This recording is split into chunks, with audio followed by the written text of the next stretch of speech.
I wanted to say a few words about the passing of Henry Kissinger. Henry Kissinger, of course, was 100 years old.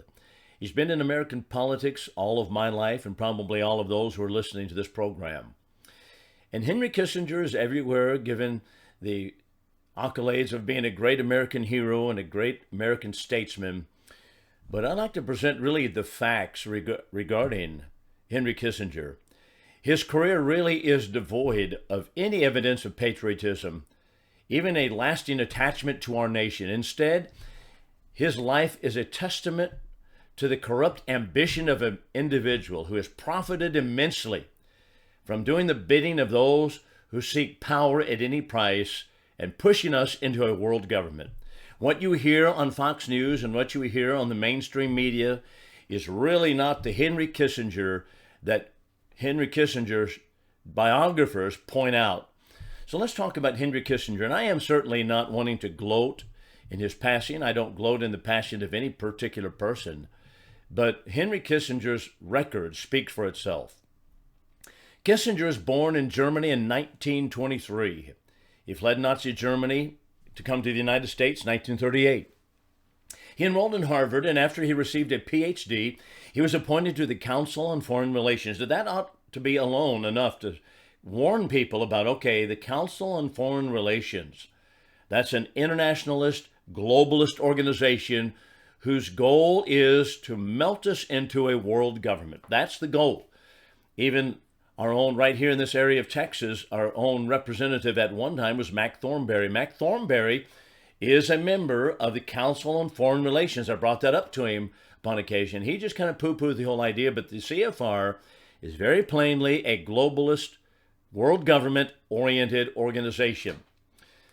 So Henry Kissinger's career, not only because he was connected to the CFR, but simply his whole career spanning, is really devoid of, as I said, any evidence of patriotism at all.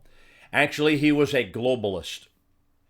One of the persistent themes of Henry Kissinger has been the supposed necessity of the United States to renounce its independence, to accommodate the insurgent totalitarian powers, and to become comfortably merging into a new global world order. Now, in my book, that is treason. That's treasonous, and we'll see why that is the case and why I would call it that way, particularly when we come to the part regarding his involvement in Vietnam. That's one of those areas that is just absolutely, to me, stunning, that we could hail him as an American hero when the facts are very clear. So Kissinger wrote this in his 1960 book, The Necessity of Choice. Now we're talking about globalism. The self-sufficient nation state is breaking down. Now, he wanted, of course, to urge the United States to take the lead, as he goes on to say, in creating federal institutions comprising of the entire North Atlantic community as a part of the new global order. Now, this is Kissinger's 1960 book. What strikes you as familiar notes in that particular line? What strikes me is the fact that this is exactly what the George Bushes of the world, the Barack Obamas, see, it doesn't matter whether you go Republican or Democrat, they all say basically the same thing, that is, the neocons in the Republican Party, not all Republicans, but most of them go along the same track, and that is, they want us to be involved in a new global order. That means a global government. And they talk about a North Atlantic community. When George Bush, that's George W. Bush, was president, one of the things that he wanted to inaugurate was the North Atlantic community. Well, he wasn't the one to inaugurate these ideas. The idea was actually born and bred in the stables of the Council on Foreign Relations, the international organization, and to melt us into an organization or a governmental organization of a North American community and break down the sovereignty of the United States. So dealing with the threat posed by the Soviet bloc, Henry Kissinger goes on to say, requires us now, because now think about this when you hear this line. He said the Soviet bloc and the threat posed by the Soviet bloc requires us to delegate, and these are his words, to delegate our sovereignty to international bodies. It was America's duty, said Kissinger, to summon the initiative and imagination to show the way to a new international order. End of quote. Now, think for just a moment. What about the Constitution? What about America first? Absolutely not. This is the mindset of those who hate America. This is the mindset of those who hate Donald Trump. This is why they hate Donald Trump, because he's America first. But Kissinger, way back in 1960, was saying we need to delegate our sovereignty away and bring to us, to the table, the new international order. That means, of course, the new international world government. Now consider also this regarding the Pugwash conferences. What are the Pugwash conferences? These are conferences that continue on between the United States, at one time the Soviet Union, Russia today, to discuss the disarmament of the United States. These Pugwash conferences were organized by Cyrus Eaton. He was a notorious Soviet apologist, former personal secretary to John D. Rockefeller. If you know anything about John D. Rockefeller, you know, once again, he's a globalist, he's an internationalist. The Pugwash conferences began in 1959-1960, and they had a significant role in formulating a document that came out of them called Freedom from War. It's a blueprint for a general, complete disarmament by the United Nations. It was unveiled in 1961. Freedom from War preached, and I've read the document very carefully. It tells us that we need to get rid of, or at least turn our armaments over to an international global body, the United Nations. And that is, little by little, turn all of these things over to a world government. Now that is, in my mind, treasonous when you look at the Constitution of the United States, the document upon which our country is founded, that in the Declaration of Independence. And by the way, do you know who signed that document? Who was the first president to sign the document, Freedom from War, that called for the disarmament of the United States and turning our arms over to the United Nations? That was John F. Kennedy. John F. Kennedy signed the document that has three-part outlines to disarm the nations, turn over all power to a globe-spanning United Nations police force. So this has been going on for a long time. John Kennedy might be, in many minds, a conservative, but he was not. He was a globalist also. Now, this all led to the Arms Control Disarmament Agency, the ACDA. The specific mandate of the ACDA was the total elimination of all armed forces and armaments except those needed to maintain internal order and furnish the United Nations with peace forces. Now let's just stop for a moment and think about that. Now this is Henry Kissinger. He is a part of the Pugwash conferences. He is appointed to a position on the ACDA, the Arms Control Disarmament Agency, and their mandate was the total elimination of armed forces and armaments and turning them over to the United Nations. And that was in order to maintain internal order in the various nation states. What are the nation states? The nation states, ladies and gentlemen, would be the United States, the Soviet Union, China, and all the other nations of the world, and controlled by a world government, the United Nations, and they maintain the army in order to maintain order in the nations. What is that? That is not only unconstitutional, it is treasonous is what it is. It calls for military armament of a world body to police the United Nations or the United States. That's what Kissinger was all about. Admiral Chester Ward, great admiral in the United States Navy, asked to be a part of the Council on Foreign Relations. He became a part of it, and then he withdrew, and he was just alarmed at what was taking place at the CFR. And he said the CFR has one goal: the unilateral strategic disarmament of the United States, down to the point where we would be absolutely helpless. That is the way that we can join a global government.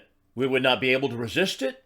We would not be able to say no because we've turned it all over to the UN. It's a subversive strategy. Call it what you will, it is treasonous. This is how Henry Kissinger cut his teeth politically. We'll be back in just a moment with more.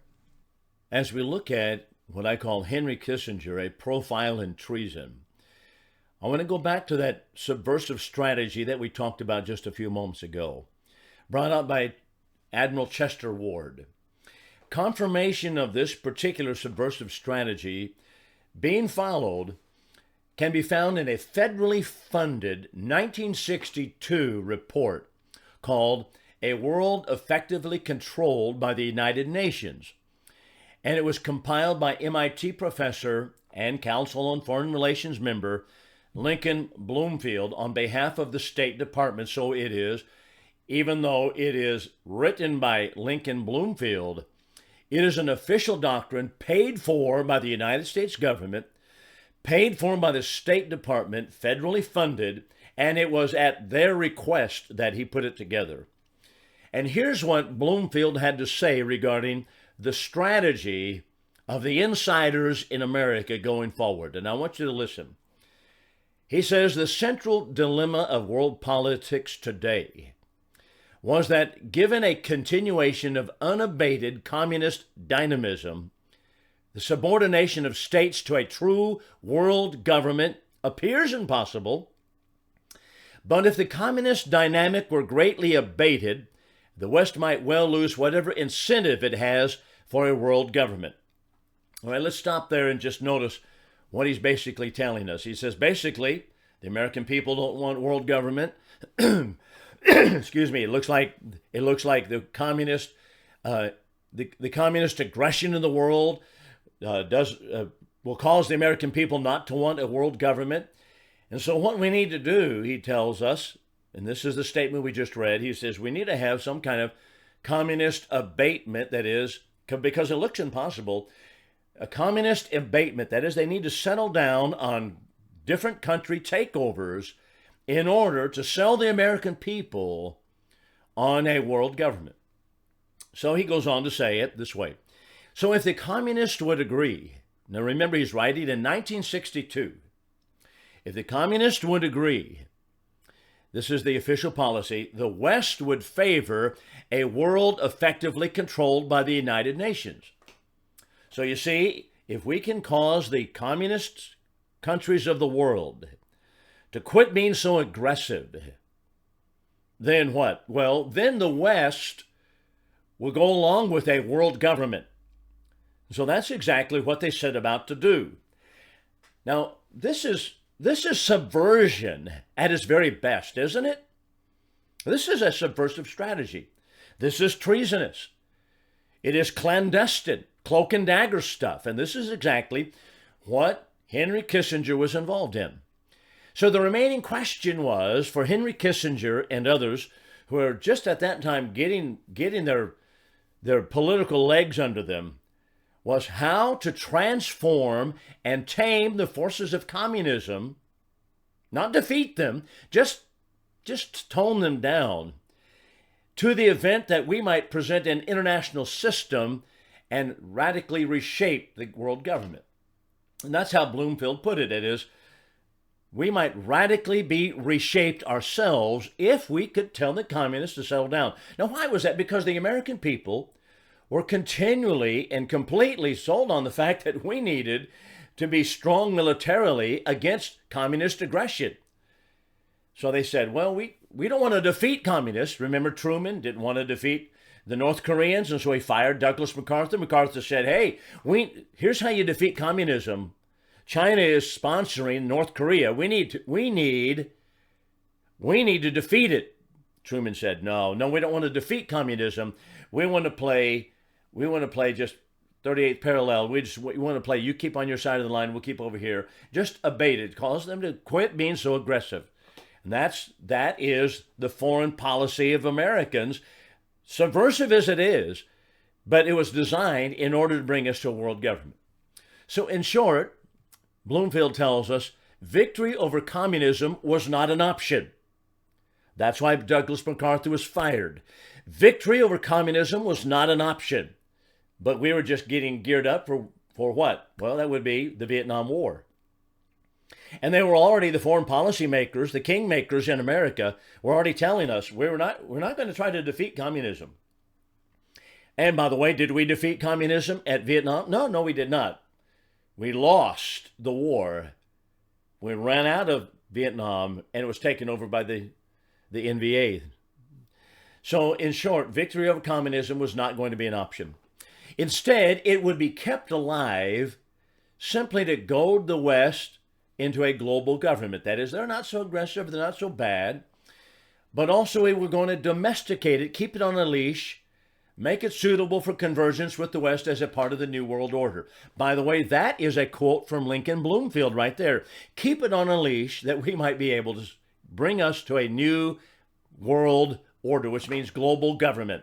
You see, the insiders, the internationalists have been at the helm of America since the time of Woodrow Wilson. They've been driving us to world government from that period of time. And they call it the New World Order. So they've tried and tried and tried to get us that way. And Henry Kissinger is a part of that system. So this is Kissinger's role as National Security Advisor to Richard Nixon and also Secretary of State Nixon and Ford administrations.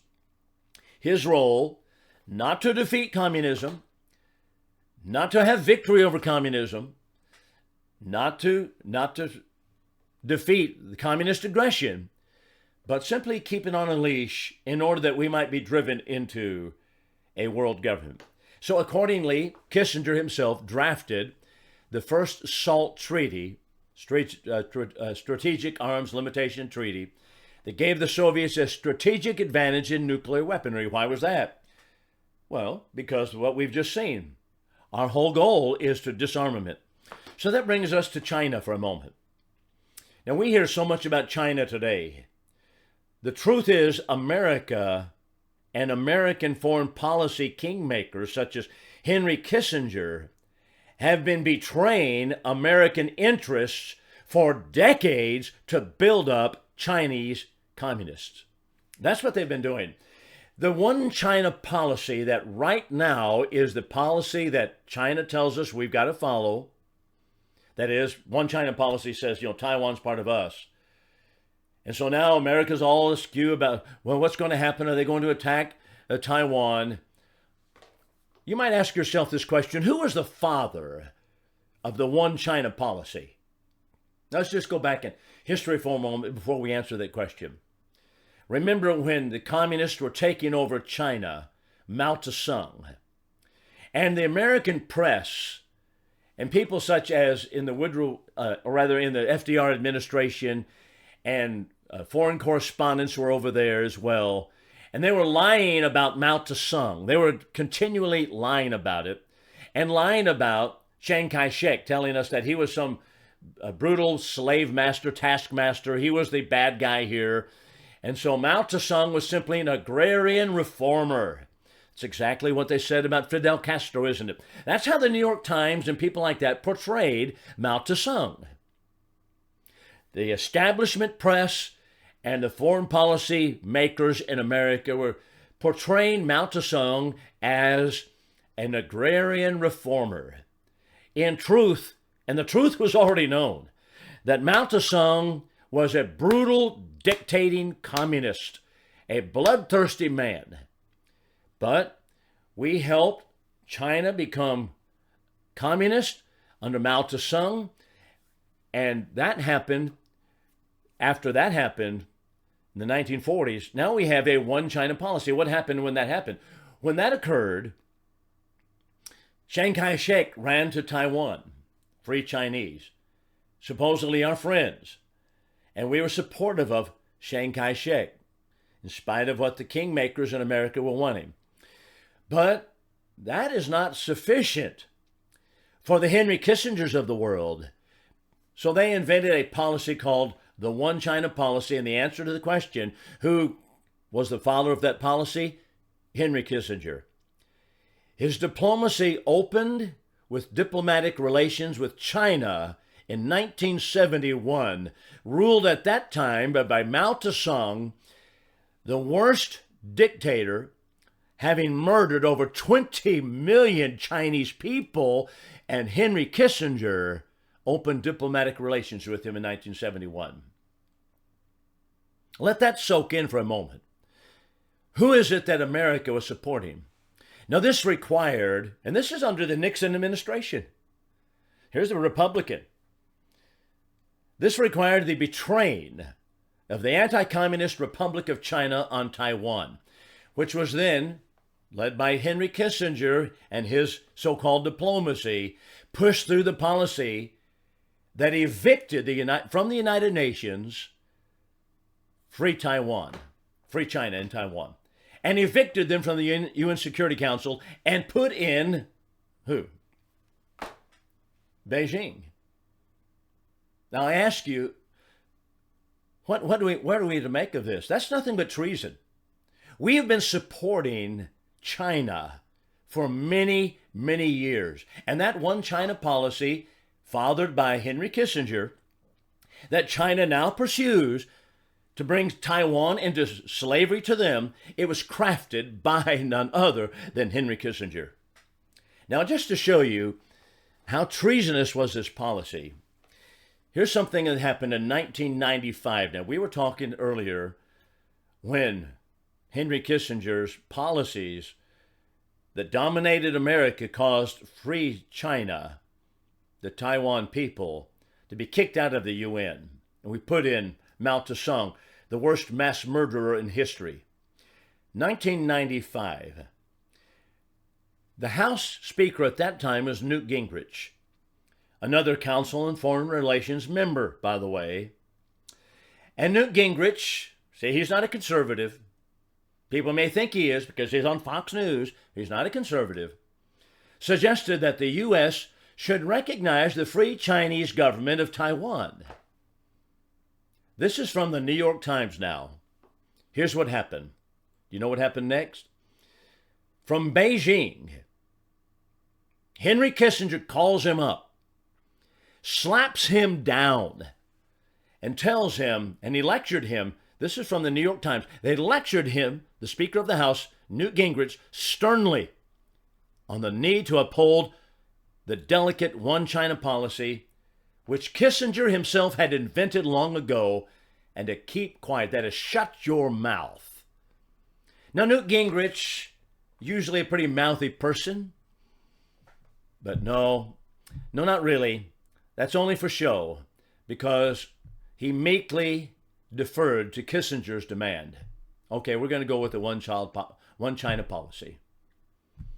That's how we have helped China, and we have ourselves slapped down the Taiwanese people for many years under the treasonous leadership of Henry Kissinger. And at that particular point, Newt Gingrich played along with it. We'll be back in a moment. Now, I've been talking about Henry Kissinger, a profile in treason. Now, let's turn attention for a moment, just illustrative of the same point. And by the way, before this is finished, I want to go back into internationalism versus non-interventionism. We'll talk about that in a moment. And this is a good time to bring it in on the tail end of what I'm going to say, some things about Henry Kissinger. So right now, let's turn attention to what happened regarding the Panama Canal giveaway. So today, communist China controls effectively the Panama Canal zone. Vitally important choke point, but it was in consequence of Kissinger's diplomacy more than 3 decades ago. While it was Jimmy Carter who consummated the Panama Canal giveaway, it was Kissinger who engineered the deal. Now, the Panama Canal was owned by America. It was built by America, paid for by Americans, but we gave it away to China. That is our enemy. They're continuing to be our enemy. And who engineered that? Henry Kissinger, Jimmy Carter. 1971. At Kissinger's request, President Richard Nixon, at this time, signed the National Security Decision Memorandum 131. setting the stage for a treaty to surrender the canal. So President Nixon was involved in it. President Carter later consummated the deal, but Nixon, Kissinger, they started it. So 3 years later, following a Washington meeting with Soviet Foreign Minister Andrei Gromyko, Kissinger flew to Panama to sign what was called the Principles of Agreement on the Canal with General Omar Torrijos. That was a Soviet-sponsored Panamanian dictator. That agreement was the framework for the Panama Canal treaties, later that was signed by Carter, that eventually led to, you guessed it, Communist China acquiring effective control of the canal zone. And through a front group, they controlled the canal's anchor ports. So what happened was that we ended up giving away the canal that had been paid for and bought with American blood and treasure, and is an important strategic point in the entire globe as far as the traveling ships and naval vessels. But we orchestrated the giving it away, and it is now in the hands of Communist China. That's amazing that Kissinger would engineer that deal, and yet Kissinger and the globalist insiders in America are the ones who continue to fund and support Communist China. Why is that? Because there are mortal enemies, and yet this is what our foreign policy dictates. Let's talk about Iraq for a moment. Now, before we finish, I want to talk about Vietnam. One of the really sore spots with me personally, as well as many of those who are listening, the families, will be Vietnam. But let's talk about Iraq first. The truth is that Kissinger profited from our enemies when it comes to Iraq also. We helped build the Iraq war machine. How did that happen? How did we build the Iraq war machine that we later went to war against? How did that happen? Well, the critical contribution was made by none other, Henry Kissinger, and he had a conglomerate group called the Kissinger Associates. It was a consulting agency called a for-hire team of foreign policy experts. Well, we need to call in the experts. So Kissinger's client list, for many years, very guarded secret. You want to know who his clients are, is that the for-hire team to help people out. So during the late 80s, here's what happened, however. Saddam's regime funded its arms buildup by skimming money from the United States taxpayer subsidized agricultural loans. How did that happen? Agricultural loans. How did they skim off money for agricultural loans? Now, we need to stop here maybe and put down a peg and come back to this, and we'll talk about it more later in another program perhaps. But through international banking, which have been set up by the same globalist insiders, that is, those internationalists, they've been able to skim off billions and billions of American taxpayer money to build up foreign regimes, to fund all kinds of different dictators in their places, whether it be the Saddam Husseins of the world or whoever it may be. And we have done all of that through these international banking institutions. Well, Saddam Hussein's regime funded its arms buildup by skimming money from the United States taxpayer subsidized agricultural loans. More than $5 billion was funneled into Saddam Hussein's weapons program in this fashion. And much of it passed through what was called the BNL Bank of Italy, Italy's BNL Bank. That happens to be one of Kissinger Associates' most lucrative clients. Kissinger himself was on the board of the advisory board of the BNL Italy Bank, collecting a cool $10,000 himself personally from every time that he sat on a board meeting.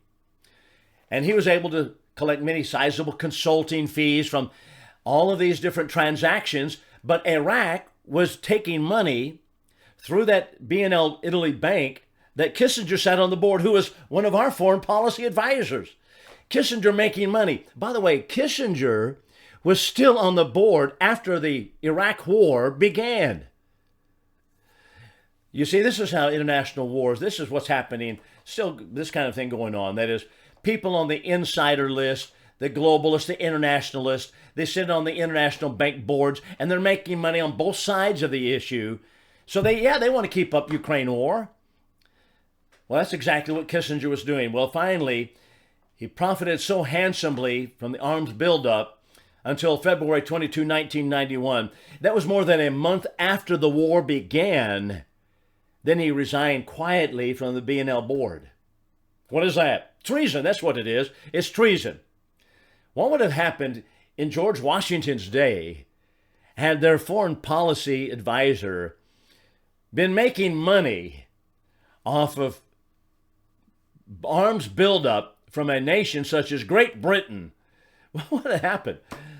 You know what? They would have gotten rid of him and might have hung them for treason. Let's talk about Tiananmen Square for a moment. 1989. The day after, and you remember the Tiananmen Square incident, 1989, the massacre, which, of course, thousands of Chinese civilians were slaughtered in the streets of Beijing. Do you know Kissinger used his syndicated newspaper column to praise the then Chinese ruler Deng Xiaoping as one of the great reformers in Chinese history, a man, now this is a quote, who chose a more humane and less chaotic course for China. And that was after the massacre in 1989. And shortly after that, our own president, Bill Clinton, goes over there and reviews the troops walking in Tiananmen Square, those who slaughtered the individuals, those unarmed civilians. You know what?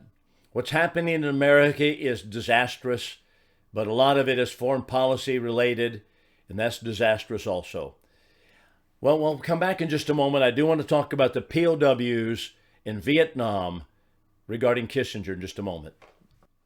One of the issues that is really near and dear to my heart is what took place regarding the Vietnam War and our prisoners of war, the missing in action, the POWs that occurred there. Now, some people have wondered what is, for example, that insignia on the wall that is on the brick right behind me, just above my hat. That is a squadron patch of my father's from the 44th Tactical Fighter Squadron, who flew out of Takli, Thailand. My father flew the 105, had 159 missions over North Vietnam, over Hanoi, and was able to come back. He's passed away now about 10, 12 years ago. But the Vietnam War, of course, something I lived through. Most people that are listening to this have lived through, or many people have. So let's talk about Henry Kissinger's role regarding our POWs and the betrayal of our personnel that happened at Henry Kissinger's ideas. This is the most notorious Kissinger-engineered U.S. defeat ever. And it was delivering, number one, the South Vietnam country into communist control, abandoning hundreds of captured U.S. servicemen. 1968, before being tapped to serve as Nixon's national security advisor, Kissinger confided to his colleagues, now this is 1968, before the ending of the Vietnam War in 1972. He confided to his colleagues that the U.S. military victory in Vietnam was neither possible nor desirable. Now, just stop right here for a moment. This is, number one, in line with exactly the international globalist mantra that we've seen coming out of Kissinger from the 1960s on. These are the treasonous ideas that put our men in harm's way, and we lose the wars anyway. And he said it's not desirable nor possible to win the Vietnam War. Not desirable. Well, why did we continue it then? Why do we sacrifice thousands and thousands of American servicemen lives when you have our national policy kingmakers and national policy advisors saying, we're not wanting to win this war. That was 1968.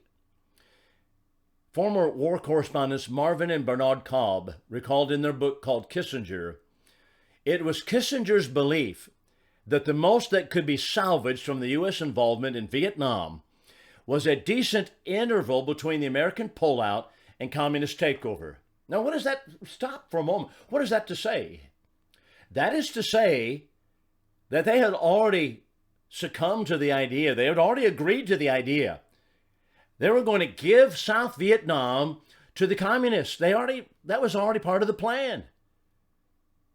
Well, why did they keep our men over? They're dying. I'll tell you what, ladies and gentlemen, that alone is treason. We haven't even touched the issue of the POWs yet.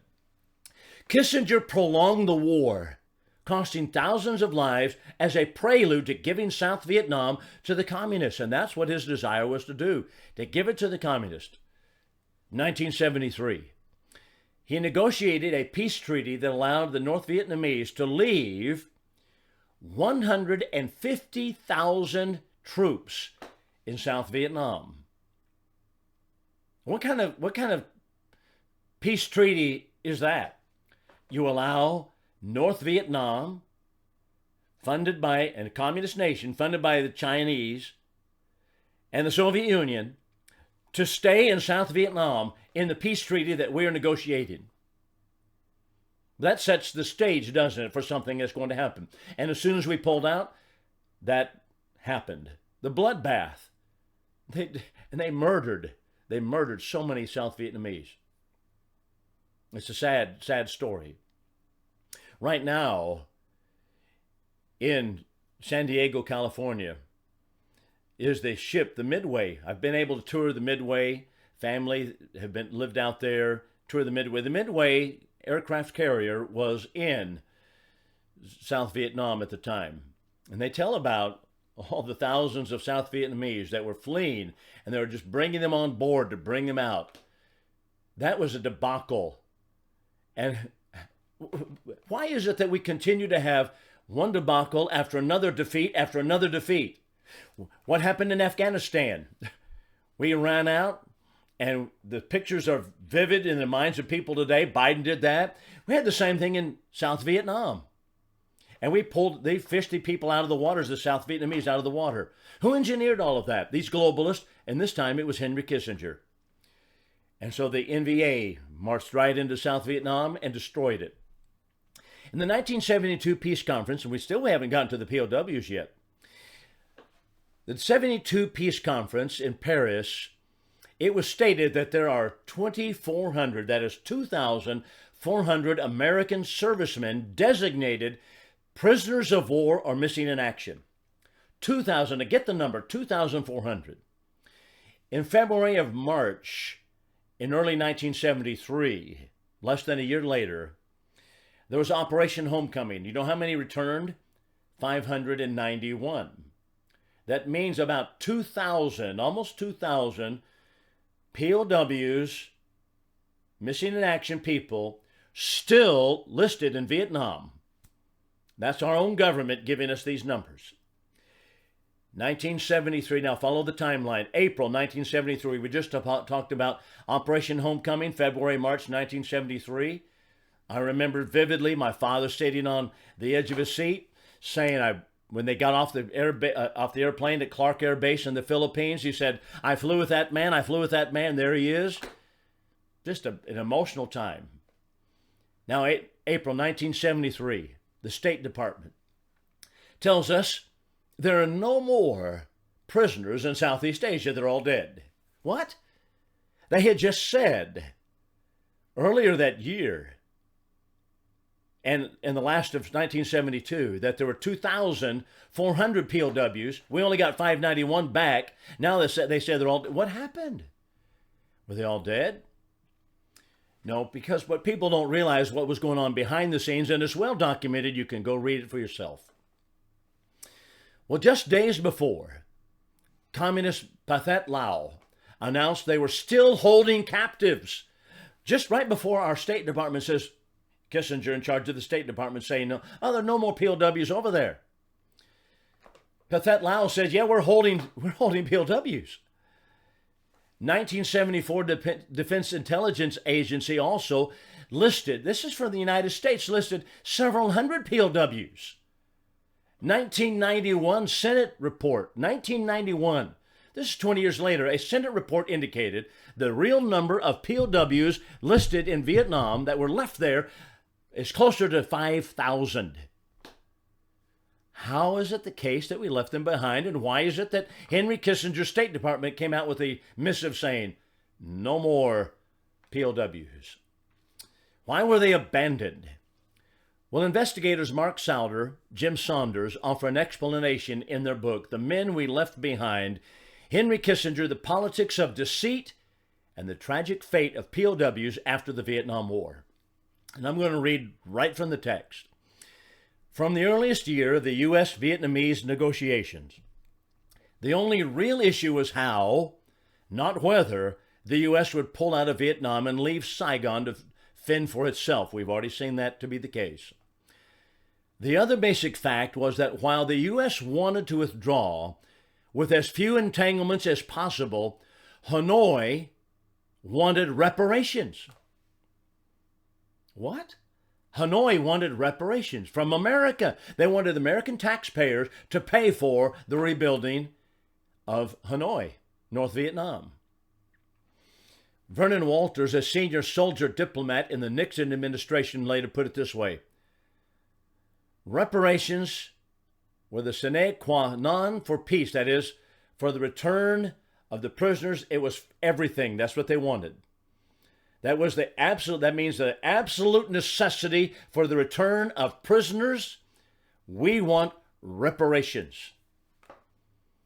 Dictated by Kissinger, America's negotiating posture allowed the Vietnamese communists the luxury of using, you see, our POWs and MIAs as hostages and demanded reparations as ransom.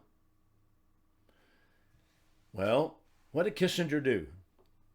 Article 21 of the Paris Peace Treaty promised economic assistance for the post-war reconstruction of North Vietnam. Hard to believe, isn't it? We've been at war over there for, I don't know how many years was it? And now we're going to, and the Paris Peace Treaty negotiated by Kissinger said we're going to pay reparations to Hanoi for the building up of that country. February 19th, and in order to keep us on the hook for that, Pathet Lao said, you know what? We're keeping these POWs here. Those are our hostages. And Kissinger let him do it.